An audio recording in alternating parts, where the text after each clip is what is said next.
Hello friends, नमस्कार। Judicial exam watcher channel से मैं राजेश कुमार सोनी आज उपस्थित हूँ आपके सामने इलस्ट्रेशंस लेकर के। इसके पहले मैंने एक वीडियो दिया है एविडेंस एक्ट पर सेक्शन 14 का, जो कि है fact showing existence of state of mind और ऑफ बॉडी और बॉडली फीलिंग। इस पर एक वीडियो दिया है। मन की दशा या शरीर की दशा या शारीरिक अनुभूत की दशा दर्शाने वाले तथ्य। तो ये धारा 14 के अंतर्गत एविडेंस एक्ट में बताया गया है।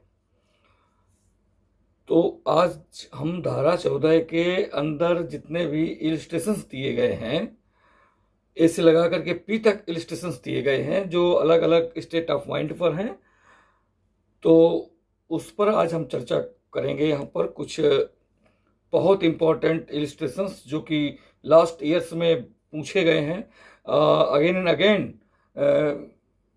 पूछे गए हैं। तो मैं उन्हीं को लेकर के आज आपके सामने उपस्थित हूँ।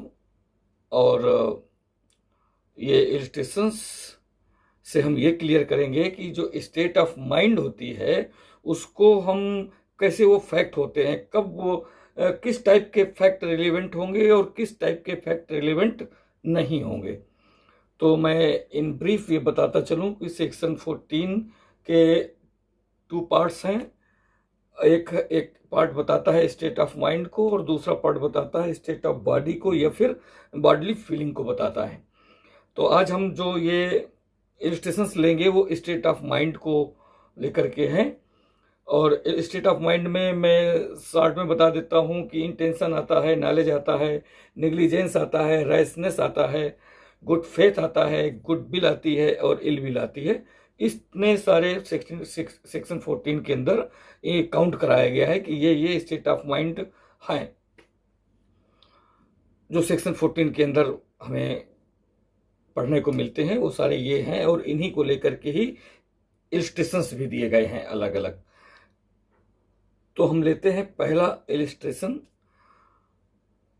और सेक्शन 14 की खास बात यह है कि ये जो कुछ भी सेक्शन 14 में बताया गया है वो इन जनरल नहीं है, यानी कि जनरल पर्सन पर लागू नहीं होगा। वो पर्टिकुलर पर्सन को फोकस करेगा और पर्टिकुलर स्टेट को फोकस करेगा, तभी हम ये कंफर्म कर पाएंगे। और ये धारा 14 आकर्षित तभी होगी जब ये इस तरह के फैक्ट या तो विवादक हो या सुसंगत हो। यदि इस तरह के फैक्ट विवादक हैं या सुसंगत है तभी सेक्शन 14 को हम अट्रैक्ट कर सकते हैं, अदरवाइज ये अट्रैक्ट फिर नहीं होगी। अगर किसी मामले में मन की दशा या शरीर की दशा विवाद ही नहीं है या सुसंगत ही नहीं है तो फिर हम इस तरह के साक्ष्य नहीं दे पाएंगे। तो इसको तभी आकर्षित कर पाते हैं। एक बात तो ये है। दूसरी बात यह है कि इनका एग्जिस्टेंस होना जरूरी है। तो ये जो भी स्टेट ऑफ माइंड्स हैं इनका एग्जिस्टेंस ऑफ होना बहुत जरूरी है, तभी ये रिलेवेंट होंगे। तो इसको आप इस तरह से कह सकते हैं कि existence of any state of body और bodily feelings are relevant under section 14 when they will be relevant। तो when the existence of any such state of mind or body or bodily feeling is in issue or is relevant, या तो वो is in issue हो या फिर वो relevant हो। चलिए अब हम पहला इलस्ट्रेशंस लेते हैं। चूंकि इसको हमने पूरा डिस्कस कर लिया है पहले वीडियो में, तो ज़्यादा डिस्कस करने की जरूरत नहीं है। थोड़ा ब्रीफ में बताना इसलिए ज़रूरी था कि जिन्होंने मेरा पहला वीडियो नहीं देखा है, अगर वो ये मेरा वीडियो देख रहे हैं तो उनको ये आसानी से समझ में आ जाएगा कि आज हम क्या पढ़ रहे हैं और क्या चीज़ है, किस में है, कहाँ है, कैसे है। तो पहला इलस्ट्रेशन है हमारा नॉलेज के ऊपर।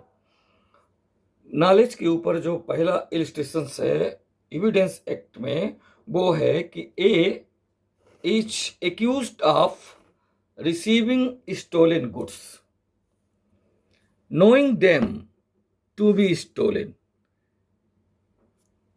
ए पर आरोप है कि वो चुराई हुई वस्तुओं को रिसीव करता है, ये जान करके कि वो वस्तुएं चुराई हुई हैं। A is accused of receiving stolen goods knowing them to be stolen. उसे पता है कि वो चुराई हुई हैं, उसके बाद भी वो रिसीव करता है। अब यहां पर ये प्रूव किया जाता है कि it is prove that he was in possession of a particular stolen articles. अब ये चीज हमें प्रूव करनी है। It is prove that he was in possession of a particular stolen articles, कि उसके पास इस तरह ये जो पर्टिकुलर स्टोलन आर्टिकल है वो उसके पास थी। ये साबित करना है, ये साबित किया जाता है। तो जब ये साबित किया जाता है तो इसको साबित करने के लिए हमें कुछ ना कोई फैक्ट तो चाहिए जो कम से कम रिलेवेंट हो, इस बात को लेकर के इस बात को साबित कर सकते हो। ऐसे कुछ हमें सुसंगत तथ्य चाहिए। तो अब ये तथ्य यहां पर हम दे सकते हैं। इस स्टेशन में बताया गया है कि इस तरह के फैक्ट आप दे सकते हैं। कैसे? The fact that at the same time he was in possession of many other stolen articles is relevant। तो यदि हम इसको साबित करने के लिए इस तरह का फैक्ट देते हैं तो वो रिलेवेंट है, ये रिलेवेंट है। कैसे रिलेवेंट है? एज टेंडिंग टू शो, मतलब ये शो करने के लिए, ये फैक्ट ये शो करने के लिए कि ही न्यू, वो जानता था, each and all of articles of which he was in possession to be stolen। अगर ये फैक्ट हम सुसंगत बना दें तो ये फैक्ट काम करेगा इसको शो करने के लिए। ये फैक्ट ये शो करेगा कि उसके पास जो कुछ भी, each and all of the articles of which he was in possession, जो कुछ भी उसके पोजीशन पे उस समय था वो टू बी स्टोलन, सब कुछ चोरी का मान लिया जाएगा। अगर हम ये फैक्ट दे दें, ये फैक्ट हम कब दे पाएंगे? जब हम ये साबित करना चाहते हो। क्या साबित करना चाहते हो? कि it is prove that he was in possession of a particular stolen articles. ये हम अगर प्रूव करना है तो हमारे पास फैक्ट इस तरह का होना चाहिए, तभी रिलेवेंट होगा। और अगर हम ये फैक्ट दे देंगे तो फिर हम ये भी साबित कर पाएंगे कि उसके पास जितना भी सामान उस समय है वो सब का सब चोरी का है। ये है पहला इलस्ट्रेशंस। और ये फैक्ट हमें स्टेट ऑफ माइंड को शो करेगा।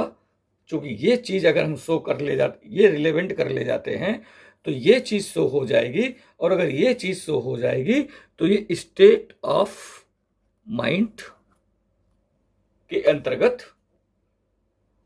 माना जाएगा सेक्शन 14 ऑफ एविडेंस एक्ट। तो ये नॉलेज, हम उसका नॉलेज प्रूव कर पाएंगे कि उसके नॉलेज में था और वो जो कुछ कर रहा था उसे ज्ञान था कि वो क्या कर रहा है। उसे ज्ञान था कि वो चुराई हुई सब वस्तुओं को रिसीव कर रहा है। तो ये था आपका पहला इलस्ट्रेशन। दूसरा इलस्ट्रेशन है, इसी नॉलेज को लेकर के है। A is accused of fraudulently delivering to other a counterfeit coin which at the time of delivery which he knew it to be counterfeit। इससे भी पता है, similar illustrations, similar to illustration A. यहां पर भी इसे पता है। इलस्ट्रेशन ए में भी एक्यूज्ड को पता है कि वो जो आर्टिकल है वो चुराया हुआ है। और यहां पर भी ए को पता है कि जो भी वो कॉइन की डिलीवरी कर रहा है वो भी काउंटरफीट है, नकली है, उसे पता है। तो यहां नॉलेज है, उसे पता है, लेकिन इस नॉलेज को हमें किसी न किसी फैक्ट को देकर के प्रूफ तो करना पड़ेगा।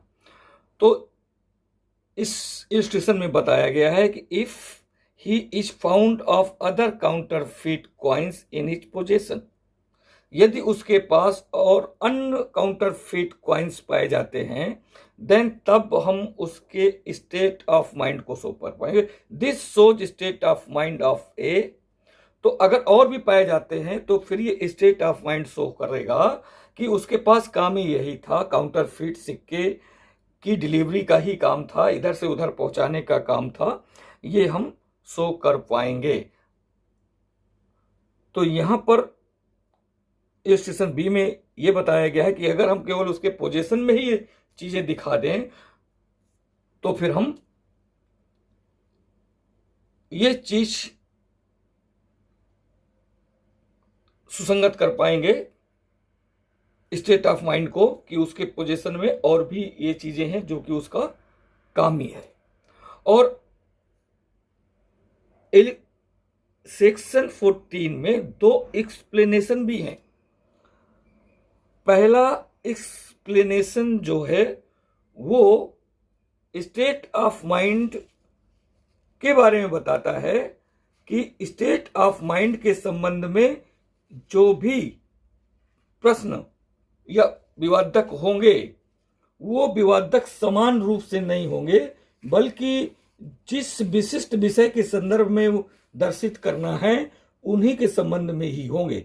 यानी कि विवाद या सुसंगत मन की दशा दर्शाने वाले तथ्य से मन की दशा जो प्रश्नगत है उस समय, उसी प्रश्नगत विशिष्ट विषय के संदर्भ में ही आप दर्शित कर पाएंगे। तो जैसे यहां पर एक्यूज्ड है, काउंटरफिट सिक्कों की डिलीवरी करने का आरोप है उस पर, तो इसी प्रश्नगत विषय पर ही उसकी मन की दशा को शो करने के लिए इससे सुसंगत तथ्य देने होंगे।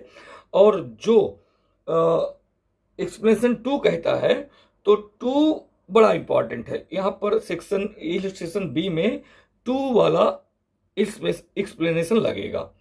उसको हम यहां पर ये जो मामला है उसको हम इस एक्सप्लेनेशन 2 के अंतर्गत ला पाएंगे, क्योंकि इलस्ट्रेशन 2 में कहा गया है कि यदि धारा 14 के अंतर्गत अभियुक्त का अपराध पूर्व में कारित किया जाना सुसंगत हो सकता है। यदि हम ये सुसंगत बना दें कि अभियुक्त ने पूर्व में भी अपराध कारित किया है और ये धारा 14 के अंतर्गत यदि मान लिया जाता है, तो फिर ये भी धारा 14 के अंतर्गत मान लिया जाएगा कि उसकी पूर्व दोष सिद्धि हुई थी। तो यानी कि अगर उसको हम कन्विक्टेड मान लेते हैं तो उसकी दोष सिद्धि भी सुसंगत हो जाएगी। इस सेक्शन 2 में स्पष्ट किया गया है कि यदि उसने कभी कोई पूर्व में कोई अपराध कारित किया है और ये अगर धारा 14 के अंतर्गत सुसंगत हो सकता है, तो फिर उसे यदि दोष सिद्धि भी उसकी की गई थी तो वो दोष सिद्धि भी इस एक्सप्रेशन के अंतर्गत, धारा 14 के एक्सप्रेशन 2 के अंतर्गत सुसंगत हो जाएगी। और इसमें यही बात है कि यदि ये वाला जो if he is found of other counterfeit coins in his possession, then this shows state of mind of A, और यदि ये वाला काम पहले भी उसने कभी किया है, if A was previously convicted of delivering counterfeit coins are relevant, तो यदि इसके पहले भी कन्विक्ट किया गया है इसको डिलीवरिंग काउंटरफिट कॉइन्स को लेकर के, तो फिर वो रिलेवेंट हो जाएगा एक्सप्लेनेशन 2 के अंतर्गत।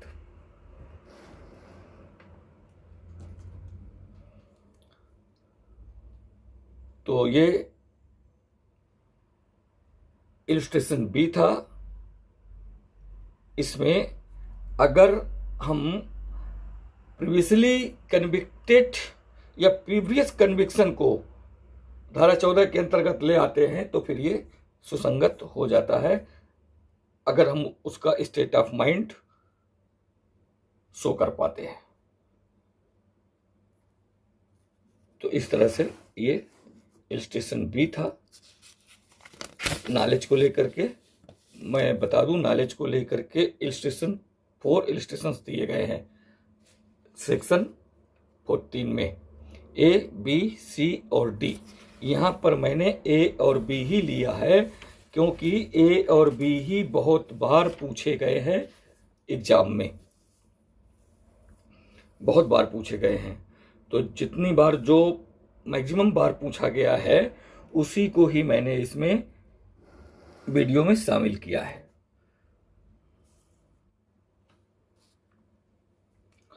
अब इलिस्ट्रेशन इंटेंशन को लेकर के लेते हैं।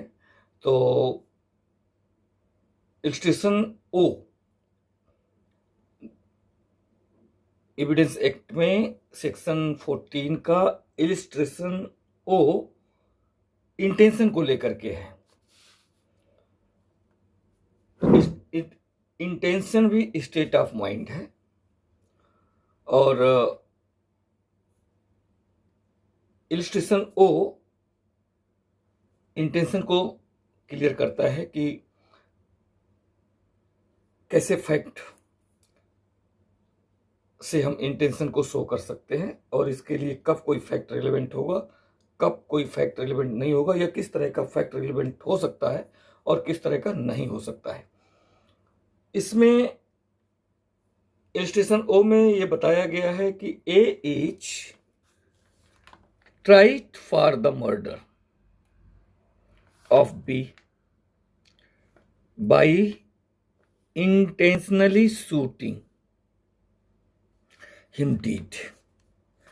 तो A is tried for the murder of B by intentionally shooting him dead. तो एक का जो ट्रायल हो रहा है मर्डर के लिए, बी के मर्डर के लिए, उसमें ये मर्डर में ये जो विवादक चीज है कि उसने इरादतन शूटिंग की उसके ऊपर, उसको मार डाला इरादतन। तो the fact that A on other occasion shot at B is relevant. Yes, तो ये रिलेवेंट होगा क्योंकि हम अपनी बात को ये फैक्ट दे सकते हैं कि ए के ऊपर इसने पहली बार हमला नहीं किया है, अन्य मौकों पर भी, अवसरों पर भी उसने बी पर शूट किया है, शॉट मारा है। ये रिलेवेंट हो जाएगा क्योंकि ये उसका इंटेंशन शो करेगा कि वो ए बी को मारना ही चाहता था, इसलिए उसने कई बार, कई अवसरों में बी को शूट करने की कोशिश की, उसका इरादा था बी को मार देने का। तो the fact that A on other occasion shot at B is relevant, क्योंकि ये फैक्ट शो करेगा as showing his intention to shoot B. तो ये फैक्ट अगर हम देंगे तो ये रिलेवेंट हो जाएगा इस वजह से क्योंकि ये फैक्ट उसके इंटेंशन को शो करता है और इंटेंशन एक स्टेट ऑफ माइंड है। तो ये जो फैक्ट है वो रिलेवेंट होगा क्योंकि ये उसके इंटेंशन को शो करता है, which shows intention. Intention means state of mind है टुवर्ड्स पर्टिकुलर मैटर। तो देखिए यहाँ पर सेक्शन 14 में स्पष्ट बताया गया है कि ये जो कुछ भी है पर्टिकुलर है, जनरल नहीं है। तो ये पर्टिकुलर मैटर की तरफ, पर्टिकुलर मैटर का यहाँ पर है, पर्टिकुलर पर्सन है यहाँ पर बी। तो पर्टिकुलर पर्सन बी के को शूट करने का इरादा यहाँ पर शो हो रहा है क्योंकि बी को उसने और भी कई बार ट्राई किया है लेकिन वो सफल नहीं हो पाया है और इस बार वो सफल हो गया। जो इरादा ही रखता था उसको मार डालने का, इसलिए उसने ऐसा किया है। तो ये बी एक पर्टिकुलर आदमी है और हम ए का इंटेंशन पर्टिकुलर पर्सन बी को लेकर के यहाँ पर दिखा रहे हैं। अगर ये कुछ और दिखा देते कि ए की आदत ही ऐसी है या ए ने और भी अन्य लोगों को मारा है तो ये इस तरह के फैक्ट यहाँ पर रिलेवेंट नहीं होते। इसी चीज को हम आगे देखते हैं। देख लीजिए, the fact that A was in the habit of shooting at people, ये रिलेवेंट नहीं हो सकता क्योंकि यहाँ पर इस तरह के फैक्ट अगर हम शो करते हैं इस तरह के मामलों को तो फिर वो इन जनरल हो जाते हैं। तो the fact that A was in the habit of shooting at people with intent to murder them is irrelevant which shows intention towards general matter। तो इस तरह का फैक्ट जो है वो फैक्ट, इस तरह के फैक्ट से हम उस ए का इंटेंशन जनरल मैटर की ओर शो करते हैं, और जनरल मैटर की ओर या जनरल पर्सन की ओर शो हो जाएगा तो वो फैक्ट इररिलेवेंट हो जाएगा। तो सेक्शन 14 के अंतर्गत खास बात यही है कि जो भी फैक्ट हमें शो करना है, जो भी सुसंगत बनाना है, वो पर्टिकुलर पर्सन के लिए होना चाहिए, पर्टिकुलर मामले के लिए होना चाहिए, और मन की दशा का जो भी जिस संबंध में प्रश्नगत है उसी विशिष्ट संदर्भ में ही प्रश्नगत होने चाहिए, अन्यथा वो इररिलेवेंट हो जाते हैं। अब इसमें सेक्शन 14 का जो इलस्ट्रेशन एन है वो निग्लिजेंस को लेकर के है। तो ये जो इलस्ट्रेशन में निग्लिजेंस बताया गया है इसको भी हम लोग देख लेते हैं कि निग्लिजेंस हम कब और कैसे और किस तरह के फैक्ट से हम शो कर पाएंगे और किससे नहीं कर पाएंगे। तो यहां पर भी वही है, A sues B for negligence in providing him with a carriage for hire not reasonably fit for use, whereby A was injured। A sues B, A B पर मुकदमा करता है उपेक्षा के लिए, निग्लिजेंस के लिए।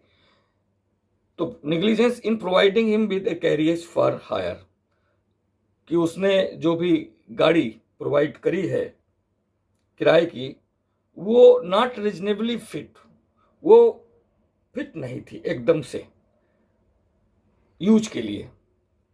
Whereby A was injured, और इस वजह से जो ए है उसको क्षति पहुंची, इंजरी हो गई उसको। ये आरोप ए स्यूज बी पर आरोप डाल दिया।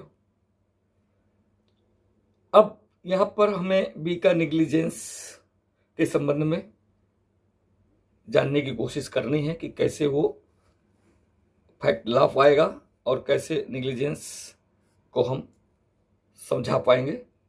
तो the fact that B was habitually negligent about the carriage which he let to hire is irrelevant. तो यहां पर अगर हम बी की हैबिट ही शो कर देते हैं कि वो तो आदी था, वो बी वाज हैबिचुअली निग्लिजेंट, वो तो उपेक्षा करने का आदी ही था। About the carriages which he let to hire, जिन गाड़ियों को वो किराए पर देता था उनके प्रति तो बहुत ज्यादा वो लापरवाह था, उसकी आदत ही थी इस तरह की। तो ये इज इररिलेवेंट, ये सुसंगत नहीं होगा। क्यों नहीं होगा? चूंकि यहां पर जो भी हैबिट, जो भी फैक्ट हम शो कर रहे हैं वो उसकी एक आदत के बारे में बता रहे हैं, और आदत पर्टिकुलर नहीं होती। और ये एक जो भी मैटर है यहां पर जो ए ने बी पर आरोप लगाए हैं, इस आरोप को अगर देखा जाए तो यहां पर ये एक पर्टिकुलर मामला है ए और बी के बीच में। तो वो उसकी हैबिट शो नहीं कर पाएंगे यहां पर। अगर शो करते हैं तो वो फिर इररिलेवेंट होगा। क्यों ऐसा है? क्योंकि here it is matter related general thing. तो हैबिट वगैरह ये जनरल थिंग से मैटर इनका रिलेशन होता है।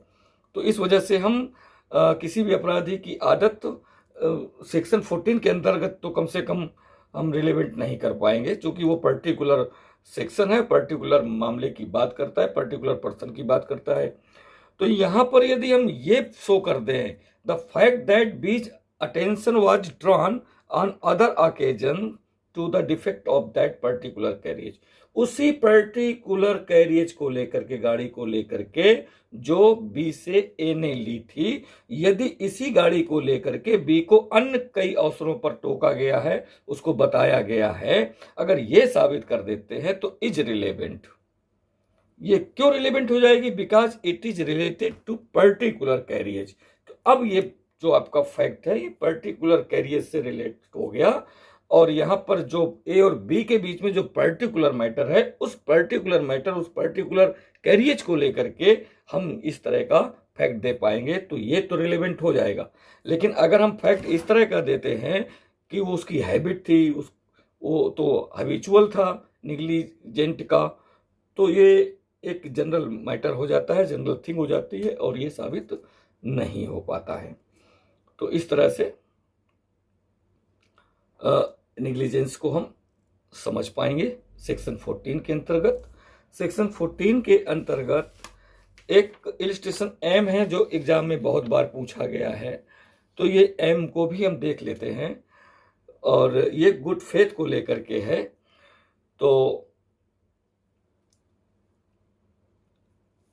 ये इलिस्ट्रेशन कहता है कि the question is what was the state of A's health at the time when an assurance on his life was effected. तो अब यहां अगर प्रश्न यह था कि ए की the question is what was the state of A's health. प्रश्न यह है कि ए की हेल्थ की अवस्था, स्टेट ऑफ एज हेल्थ कैसी थी एट द टाइम, उस समय जब उसने when an assurance on his life was affected, यानी कि जब उसने कोई इंश्योरेंस लिया।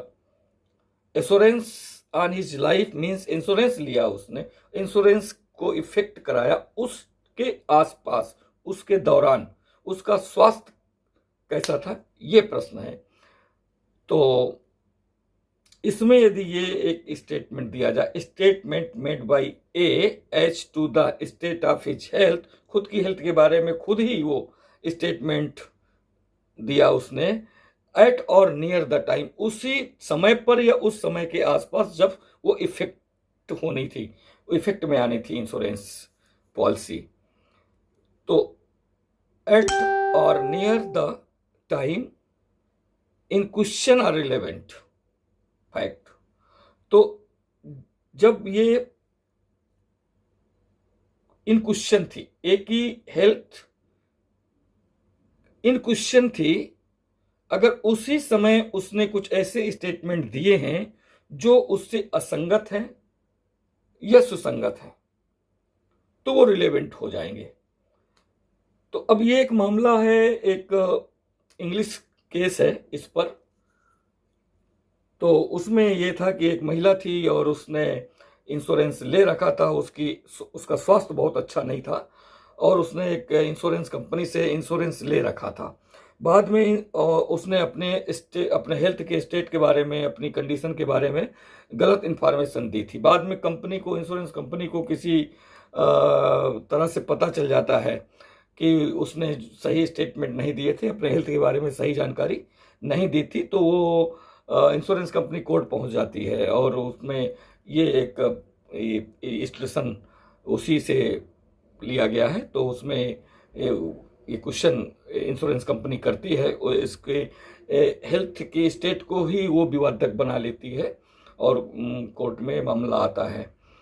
तो पूछा जाता है, जिसने इंश्योरेंस पॉलिसी ली थी उससे पूछा जाता है, और इंश्योरेंस कंपनी उसके अपने बिहाफ में दो लोग जो कि उसी समय उस व्यक्ति से जिसने इंश्योरेंस पॉलिसी ली थी उससे मिले हुए थे और उसके संपर्क में थे, वो जानते थे एक दूसरे को।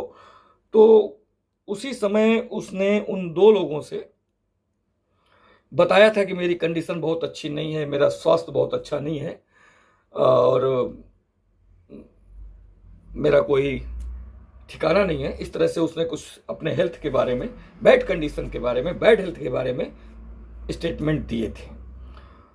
तो यही इंश्योरेंस कंपनी वहाँ कोर्ट में लेके चली जाती है कि उसने गलत इन्फॉर्मेशन दे करके, अपने हेल्थ के बारे में रॉन्ग इन्फॉर्मेशन दे करके हमारी पॉलिसी को वो पीना चाहती है, हड़पना चाहती है या उससे फ़ायदा उठाना चाहती है। तो वहाँ पर जो 2 लोग जिनसे उसने स्टेटमेंट दिए थे, जिससे अपने हेल्थ के बारे में चर्चा की थी, उसको कोर्ट रिलेवेंट मान लेती है। तो इस तरह से उसने कोर्ट ने कहा कि ये जो आपने पॉलिसी ली है वो गुड फेथ में नहीं ली है, आपने कंपनी को गलत इन्फॉर्मेशन दी है अपने हेल्थ के बारे में, और अपने बारे में आपने गलत सूचना इंश्योरेंस कंपनी को दी है, और इस तरह से ये मामला आगे चला जाता है। आपको क्लियर हो गया होगा मामले में क्या हुआ होगा। तो इस तरह से गुड फेथ को लेकर के ये एक इलस्ट्रेशन है, और इस इलस्ट्रेशन के संबंध में वो इंग्लिश केस है जो मैंने अभी आपको सुनाया। तो इस तरह से है, लेकिन कभी भी केस नहीं पूछा गया वो केडियान वर्सेस कुछ इस समय इसी वक्त मुझे याद नहीं आ रहा है, केडियान का केस है वो। अगर मुझे याद आएगा तो मैं इसको डिस्क्रिप्शन में लिख दूंगा कि वो कौन सा केस है जो इलस्ट्रेशन एम से रिलेट करता है, लिख दूंगा मैं उसको। लेकिन है वो नैन्सन वर्सेस केडियान ऐसे कुछ करके है। तो ये रहा आज का मेरा वीडियो, और कैसा लगा आपको ये वीडियो कमेंट करके ज़रूर बताइएगा। आप लोग कमेंट करने में संकोच करते हैं, और मैं चाहता हूं कि आप कमेंट करें तो मैं कुछ और अच्छा कर पाऊं आपके कमेंट को पढ़ करके। और इसके कुछ जो और इम्पोर्टेंट रजिस्ट्रेशन बच गए हैं वो नेक्स्ट वीडियो में मैं आपको देने वाला हूं। तो 3-4 और हैं जो मैं आपको दूंगा। इस तरह से ये सेक्शन 14 आपका कंप्लीट हो जाएगा। अगर मेरे ये दोनों वीडियो एक साथ आप सुन लेते हैं, ध्यान से समझ लेते हैं, तो सेक्शन 14 के संबंध में कोई भी क्वेश्चन मैं समझता हूं आप से गलत नहीं होगा एग्ज़ाम में। और मेरा चूँकि चैनल का नाम ही है जुडिशियल एग्ज़ाम वॉचर, तो मैं एग्ज़ाम को ही वॉच करके फिर ये तय करता हूँ कि वीडियो में क्या डाला जाए, क्या ना डाला जाए, और किसका वीडियो में क्या क्या और कितनी चीज़ आपको दी जाए, जिससे आपको एग्ज़ाम में हेल्प मिले और फालतू में आपको वीडियो देखना नहीं पड़े, या आपका टाइम बेकार ना हो, बर्बाद ना हो। मेरा वीडियो देख करके कुछ ना कुछ आपको मिलना चाहिए, और कुछ ऐसा मिलना चाहिए जो आपके एग्ज़ाम में कम से कम काम आ जाए, आपके काम आ जाए, या लाइफ में काम आ जाए। कुछ ऐसा मैं सोच करके ही वीडियो बनाता हूँ, मेरा अपना ये उद्देश्य होता है। तो थैंक यू फॉर वॉचिंग।